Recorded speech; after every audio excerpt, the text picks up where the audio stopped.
Well, the big question that so many of you still have right now is when will the power be restored? Texas Governor Greg Abbott addressed the outages during a live phone interview earlier in our 5 o'clock newscast. The power was working well through about midnight last night. Then in the early morning hours, the power generators that generate the power to begin with and then sell it to the customers that then sign up your viewers, their power generation capability froze up. And it wasn't just in the Houston region, it was across the entire state of Texas. So again, that was Governor Greg Abbott. But joining me right now is Houston Mayor Sylvester Turner to talk about the power crisis. Mayor Turner, thanks so much for joining us. Are you there? Thank you. I am here. All right, joining us via Zoom. You just heard what Governor Abbott had to say, essentially blaming the power outages, at least in large part, on a lot of the private companies that generate the power into the state-run power system, ERCOT. I talked to you earlier. You were certainly not happy and satisfied with that explanation from the governor. Well, I think for those of us who are familiar with the electric grid, we have ERCOT. ERCOT is the state's traffic manager, traffic cop for the entire electric grid.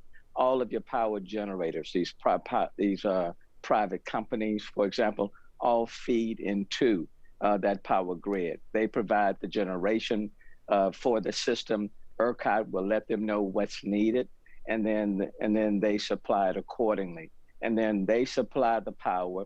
It then goes to the transmission and distribution companies like CenterPoint, who in turn provide it to the retail electric providers, and then they supply it to the end users. So it's all a part of the overall network, but it's the state that oversees generation, transmission and distribution, as well as the retail electric providers.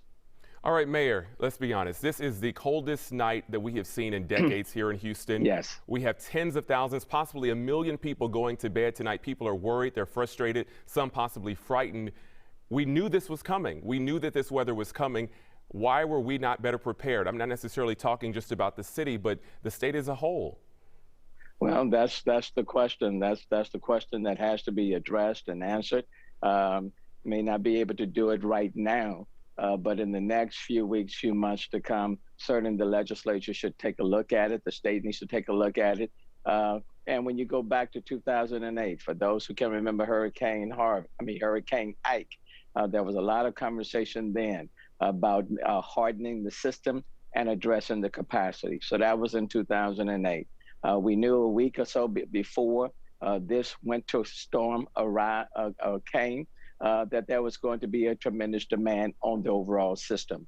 It is the responsibility, for example, of ERCOT, the state's traffic manager, the state's traffic cop, for example, to determine what amount of load will be needed in order to meet that demand. And then lastly, let me just say this.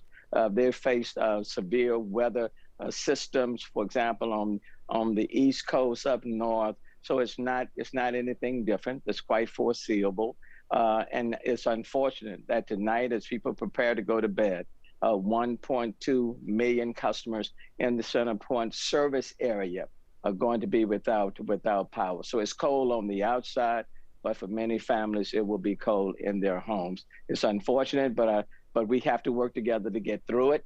And then we can pose a lot of these questions and ask why and come up with some answers. Yeah, a lot of people looking for answers as well as accountability.